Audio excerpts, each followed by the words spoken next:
Hello. Hey, everyone. I'm Boris. I'm a member of technical staff here at Anthropic, and I created Quad Code. And here to talk to you a little bit about some practical tips and tricks for using Quad Code. It's going to be very practical. I'm not going to go too much into the history or the theory or anything like this. And yeah, before we start, actually, can we get a quick show of hands? Who has used Quad Code before? Yeah, all right, that's what we like to see.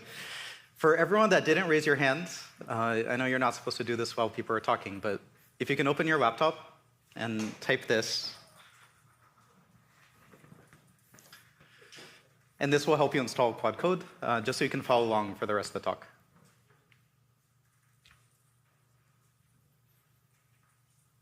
All you need is Node.js. If you have it, this should work.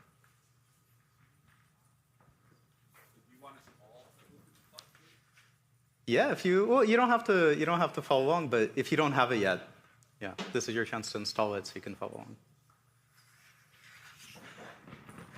So what is Claude Code? Claude Code is a new kind of AI assistant, and there's been different generations of AI assistants for coding. Most of them have been about completing, like a line at a time, completing a few lines of code at a time. Claude Code is not for that. It's fully agentic. So it's meant for building features, for writing entire functions, entire files, fixing entire bugs at the same time. And what's kind of cool about Claude Code is it works with all of your tools.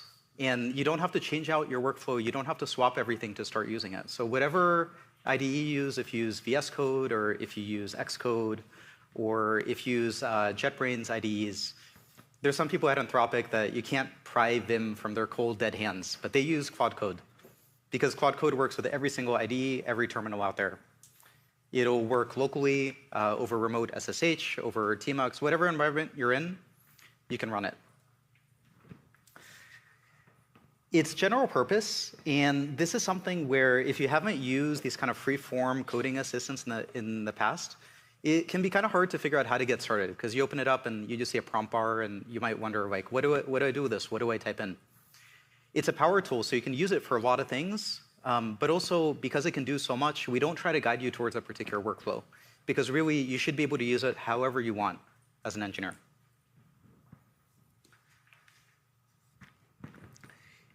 As you open up Claude Code for the first time, there's a few things that we recommend doing to get your environment set up. And these are pretty straightforward. So run terminal setup. This will give you Shift-Enter for new lines, so you don't have to do like backslashes to enter new lines. This is, it makes it a little bit nicer to use. Do /theme to set light mode or dark mode or Daltonize themes. You can do /install GitHub app. So today we announced a GitHub app where you can mention Claude on any GitHub issue or pull request. So to install it, just run this command in your terminal. You can customize the set of allowed tools that you can use so you're not prompted for it every time. This is pretty convenient. For stuff that I'm prompted about a bunch, I'll definitely customize it in this way so I don't have to accept it every time. And something that I actually do is for a lot of my prompts, I won't hand type them into Claude Code. If you're on macOS, you can go into your system settings, under accessibility is dictation, and you can enable it. And so something I do is you just hit like that dictation key twice, and you can just speak your prompt. And it helps a lot to have specific prompts. So this is actually pretty awesome. You can just talk to Claude Code and like you would another engineer, and you don't have to type a lot of code. So when you're starting out with Claude Code, it's so freeform and it can do everything. What do you start with? The thing I recommend above everything else is starting with code-based Q&A. So just asking questions to your code base. This is something that we teach new hires at Anthropic. So on the first day in technical onboarding, you learn about Claude Code, you download it, you get it set up, and then you immediately start asking questions about the code base. And in the past, when you were doing technical onboarding, it's something that taxes the team a lot, right? You have to ask other engineers on the team questions. You have to look around the code, and this takes a while. You have to figure out how to use the tools. This takes a long time. With Claude Code, you can just ask Claude Code, and it'll explore the code base. It'll answer these kind of questions. And so at Anthropic, onboarding used to take about 2 or 3 weeks for technical hires. It's now about 2 or 3 days. What's also kind of cool about Q&A is we don't do any sort of indexing. So there's no remote database with your code. We don't upload it anywhere. Your code stays local. We do not train generative models on the code. So it's there, you control it, there's no indices or anything like this. And what that means is also there's no setup. So you start Claude, you download it, you start it, there's no indexing, you don't have to wait, you can just use it right away. This is a technical talk, so I'm going to show some very specific prompts and very specific code samples that you can use and hopefully improve and up-level your Claude Code experience. So some kind of questions that you can ask is, like how is this particular piece of code used, or how do I instantiate this thing? And Claude Code, it won't just do like a text search and try to answer this. It'll often go a level deeper, and it'll try to find examples of how is this class instantiated, how is it used, and it'll give you a much deeper answer, so something that you would get out of a wiki or documentation, instead of just like Command F. Something that I do a lot also is ask it about Git history. So for example, why does this function have 15 arguments? And why are the arguments named this weird way? And this is something I bet in all of our code bases, you have some function like this or some class like this. And Claude Code can look through Git history. And it'll look to figure out how did these arguments get introduced, and who introduced them, and what was the situation? What are the issues that those commits link to? And it'll look through all this and summarize it. And you don't have to tell it that in all this detail. You just ask it. So just say, look through Git history, and it'll know to do this. The reason it knows, by the way, is not because we prompted it to. There's nothing in the system prompt about looking through Git history. It knows it because the model is awesome. And if you tell it to use Git, it'll know how to use Git. So we're lucky to be building on such a good model. I often ask about GitHub issues. So it can use web fetch, and it can fetch issues and look up context on issues too, and this is pretty awesome. And this is something that I do every single Monday in our weekly stand-up is I ask, what did I ship this week? And Claude Code looks at the log, it knows my username, and it'll just give me a nice readout of everything I shipped. And I'll just copy and paste that into a doc somewhere. So yeah, that's tip number one. For people that have not used Claude Code before, if you're just showing it to someone for the first time, onboarding your team, the thing we definitely recommend is start with code-based Q&A. Don't start by using fancy tools. Don't start by editing code. Just start by asking questions about the code base. And that'll teach people how to prompt. And it'll start teaching them this boundary of like, what can Claude Code do? What is it capable of? Versus what do you need to hold its hand with a little bit more? What can be one-shotted? What can be two-shotted, three-shotted? What do you need to use interactive mode for in a REPL? Once you're pretty comfortable with Q&A, you can dive into editing code. This is the next thing. And the cool thing about any sort of agentic, like using a LM in an agentic way is you give it tools, and it's just like magical. It figures out how to use the tools. And with Claude Code, we give it a pretty small set of tools. It's not a lot. And so it has a tool to edit files. It has a tool to run bash commands. It has a tool to search files. And it'll string these together to explore the code, brainstorm, and then finally make edits. And you don't have to prompt it specifically to use this tool and this tool and this tool. You just say, do this thing, and it'll figure out how to do it. It'll string it together in the right way that makes sense for Claude Code. There's a lot of ways to use this. Something I like to do sometimes is before having Claude jump in to write code, I'll ask it to brainstorm a little bit or make a plan. This is something we highly recommend, and something I see sometimes is people, they take Claude Code and they ask it, hey, implement this enormous, like 3,000 line feature. And sometimes it gets this right on the first shot. But sometimes what happens is the thing that it builds is not at all the thing that you wanted. And the easiest way to get the result you want is ask it to think first. So brainstorm ideas, make a plan, run it by me, ask for approval before you write code. And you don't have to use plan mode. You don't have to use any special tools to do this. All you have to do is ask Claude, and it'll know to do this. So just say, before you write code, make a plan. That's it. This is also, I wanted to include this one, this commit push PR. This is a really common incantation that I use. There's nothing special about it, but Claude is kind of smart enough to interpret this. So it'll make a commit, it'll push it to the branch, make a branch, and then make a pull request for me on GitHub. You don't have to explain anything. It'll look through the code. It'll look through the history. It'll look through the Git log by itself to figure out the commit format and all the stuff. And it'll make the commit and push it the right way.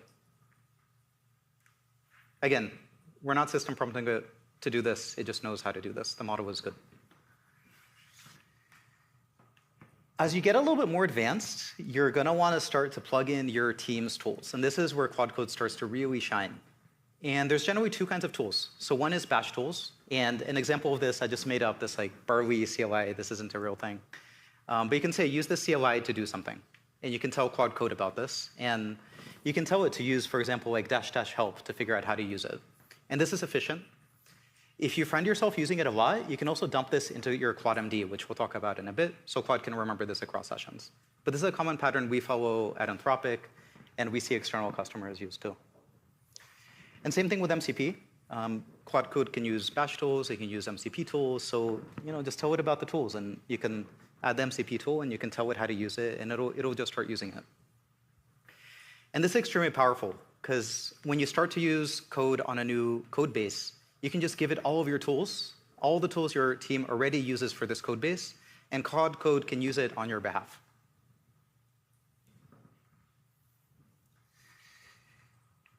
There's a few common workflows, and this is the one that I talked about already, so kind of do a little bit of exploration, do a little bit of planning, and ask me for confirmation before you start to write code. These other two on the right are extremely powerful. When Claude has some way to check its work, so for example, by writing unit tests or screenshotting in Puppeteer or screenshotting the iOS simulator, then it can iterate. And this is incredible because if you give it, for example, a mock and you say, build this web UI, it'll get it pretty good. But if you let it iterate 2 or 3 times, often it gets it almost perfect. So the trick is give it some sort of tool that it can use for feedback to check its work. And then based on that, it will iterate by itself, and you're going to get a much better result. So for whatever your domain is, if it's unit test or integration test or screenshots for apps or web or anything, just give it a way to see its result, and it'll iterate and get better. So these are the next steps. Teach Claude how to use your tools and figure out the right workflow. If you want Claude to jump in a code, if you want it to brainstorm a little bit, make a plan, if you want it to iterate, kind of have some sense of that so you know how to prompt Claude to do what you want. As you go deeper, beyond tools, you want to start to give Claude more context. And the more context, the smarter the decisions will be, because as an engineer working in a code base, you have a ton of context in your head about your systems and all the history and everything else. So there's different ways to give this to Claude. And as you give Claude more context, it'll do better. There's different ways to do this. The simplest one is what we call Claude MD. And Claude.md is the special file name. The simplest place to put it is in the project root. So the same directory you start Claude in, put a Claude MD in there. And that'll get automatically read into context at the start of every session. And essentially, the first user turn will include the Claude MD. You can also have a local Claude MD. And this one, you don't usually check into source control. So Claude MD, you should check into source control, share with your team so that you can write it once and share it with your team. This one, you don't check in. It's just for you. The kinds of things you put in Claude MD, it's like common bash commands, common MCP tools, architectural decisions, important files, anything that you would kind of typically need to know in order to work in this code base. Try to keep it pretty short, because if it gets too long, it's just going to use up a bunch of context, and it's usually not that useful. So just try to keep it as short as you can. And for example, in our code base, we have common bash commands, we have a style guide, we have a few core files, kind of things like that. All the other Claude MDs, you can put them in other nested child directories, and Claude will pull them in on demand. So these are the Claude MDs that will get pulled in automatically. But then also you can put Claude MDs in nested directories, and those will get automatically pulled when Claude works in those directories. And of course, if you're a company, maybe you want a Claude MD that's shared across all the different code bases, and you want to manage it on behalf of your users, and you can put it in your enterprise root, and that'll get pulled in automatically. There's a ton of ways to pull in context. I actually had a lot of trouble putting this slide together just to communicate the breadth of ways you can do this. But ClaudMD is pulled in automatically. You can also use slash commands. So this is .claude/commands, and this can be in your home directory, or it can be checked into your project. And this is for slash commands. And over here, we have a few examples of the slash commands that we have in Claude Code itself. And so for example, if you're in the Claude Code repo, and you see issues getting labeled, that's actually this workflow running here. It's labeled GitHub issues. And we have a GitHub action running, the same one we talked about this morning, where Claude Code will run this command, and it's just a slash command. It'll run, and it'll label the issues, so humans don't have to. It just saves us a bunch of time. And of course, you can @mention files to pull them into context. And like I said before, Claude MDs in a nested directory get pulled in when Claude works in that directory. So give Claude more context, and it's definitely worth taking the time to tune context. You can run it through a prompt improver, consider who the context is for, if you want to pull it in every time, if you want to pull it in on demand, if you want to share it with a team, if it's a personal preference, definitely take the time to tune it. This will improve performance dramatically if you do it right. As you get more advanced, you're going to want to think about this a little bit more, this kind of hierarchy of different ways to pull in everything. So like not just Claude MD, but also config and kind of everything about Claude you can pull in this hierarchical way. So projects are specific to your Git repo, and this you can check in, or you can make it just for you. You can also have global configs that are across all your projects, or you can have enterprise policies. And this is essentially a global config that you roll out for all of your employees, everyone on your team automatically. And this slide is like pretty information dense, but the point is this applies to a lot of stuff. So you can do this for slash commands. You can do it for permissions. So for example, if you have a bash command that you would run for all your employees, like all your employees use this like test command, for example, you can actually just check it into this enterprise policies file. And then any employee, when they run this command, it will be auto-approved, which is pretty convenient. And you can also use this to block commands. So for example, let's say there's a URL that should never be fetched. Just add it to this config, and that'll make it so an employee cannot override it, and that URL can never be fetched. So pretty convenient both to unblock people and also just to keep your code base safe. And then same thing for MCP servers. Have an MCP JSON file, check it into the code base. That way, anytime someone runs Claude code in your code base, they'll be prompted to install the MCP servers and share it with the team. If you're not sure which of these to use, this is like a kind of an insane matrix because we support a lot of stuff and engineer workflows are very flexible and every company is different. So we kind of want to support everything. So if you're not sure how to get started, I would recommend start with shared project context. You write this once and then you share it with everyone on the team and you get this kind of network effect where someone does a little bit of work and everyone on the team benefits. There's a lot of tools built into Claude to manage this. So as an example, if you run /memory, you can see all the different memory files that are getting pulled in. So maybe I have an enterprise policy, I have my user memory, I have project Claude MD, and then maybe there's a nested Claude MD that's only pulled in for certain directories. And then similarly, when you do /memory, you can edit particular memory files. When you type # to remember something, you can pick which memory you want it to go to.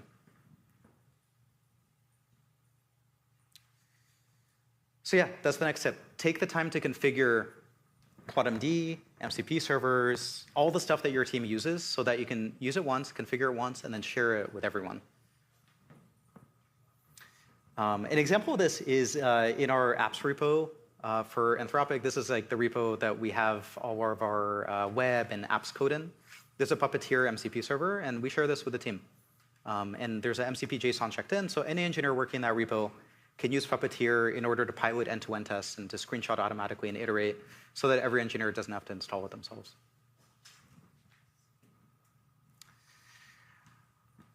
This is a talk about pro tips, so I just want to take a quick interlude to talk about some common key bindings that people may not know. It's very hard to build for terminal. It's also very fun. It feels like rediscovering this new design language. But something about terminals, it's extremely minimal. And so sometimes it's hard to discover these key bindings. And here's just a quick reference sheet. So anytime you can hit Shift-Tab to accept edits. And this switches you into auto-accept edits mode. So bash commands still need approval, but edits are auto-accepted. And you can always ask Claude to undo them later. For example, I'll do this if I know Claude's on the right track, or if it's writing unit tests and iterating on tests. I'll usually just switch into auto-accept mode, so I don't have to OK every single edit. Anytime you want Claude to remember something, so for example, if it's not using a tool correctly and you want it to use it correctly from then on, just type the # and then tell it what to remember, and it'll remember it. It'll incorporate it into Claude MD automatically. If you ever want to drop down to bash mode, so just run a bash command, you can hit the exclamation mark and type in your command. That'll run locally, but that also goes into the context window, so Claude will see it on the next turn. And this is pretty good for long-running commands if you know exactly what you want to do, or any command that you want to get into context. And Claude will see the command and the output. You can @mention files and folders. Anytime you can hit escape to stop what Claude is doing. No matter what Claude is doing, you can always safely hit escape. It's not going to corrupt the session. It's not going to mess anything up. So maybe Claude is doing a file edit. I'll hit escape. I'll tell it what to do differently. Or maybe it suggested a 20-line edit, and I'm like, actually, 19 of these lines look perfect, but one line you should change. I'll hit escape. I'll tell it that, and then I'll tell it to redo the edit. You can hit escape twice to jump back in history. And then after you're done with the session, you can start Claude with a resume to resume that session if you want, or -- continue. And then anytime if you want to see more output, hit Control-R. And that'll show you the entire output, the same thing that Claude sees in its context window.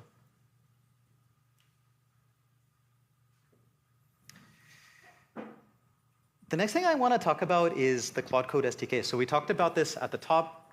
Right after this, Sid is doing a session, I think just across the hallway, and he's going to go super deep on the SDK. If you hadn't played around with this, if you used the -p flag in Claude, this is what the SDK is. And we've been landing a bunch of features over the last few weeks to make it even better. So yeah, you can build on top of this. You can do cool stuff. This is exactly the thing that Claude Code uses. It's exactly the same SDK. And so, for example, something you can do is Claude-P. So this is the CLI SDK. You can pass a prompt. You can pass some allowed tools, which could include specific bash commands. And you can tell it which format you want. So you might want JSON, or you might want streaming JSON if you want to process this somehow. So this is awesome for building on. We use this in CI all the time. We use this for incident response. We use this in all sorts of pipelines. So really convenient. Just think of it as like a Unix utility. You give it a prompt, it gives you JSON. You can use this in any way. You can pipe into it, you can pipe out of it. The piping is also pretty cool. So you can use, like, for example, git status and pipe this in, and use JQ to select the result. The combinations are endless, and it's sort of this new idea. It's like a super intelligent Unix utility. And I think we barely scratched the surface of how to use this. We're just figuring this out. You can read from like a GCP bucket, read like a giant log and pipe it in and tell Claude to figure out what's interesting about this log. You can fetch data from like the Sentry CLI. You can also pipe it in and have Claude do something with it.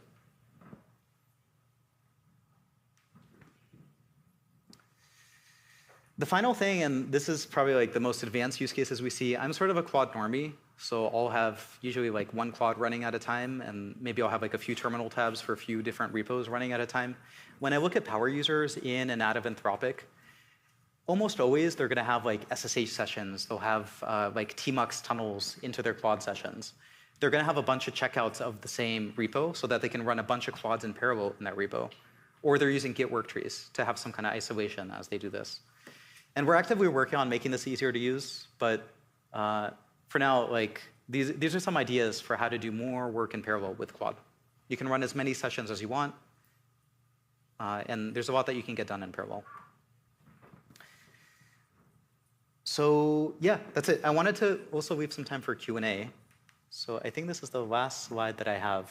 And yeah, if folks have questions, there's mics on both sides.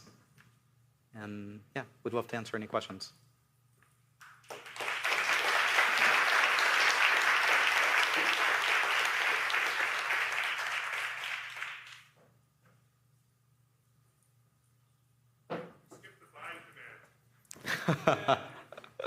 I did.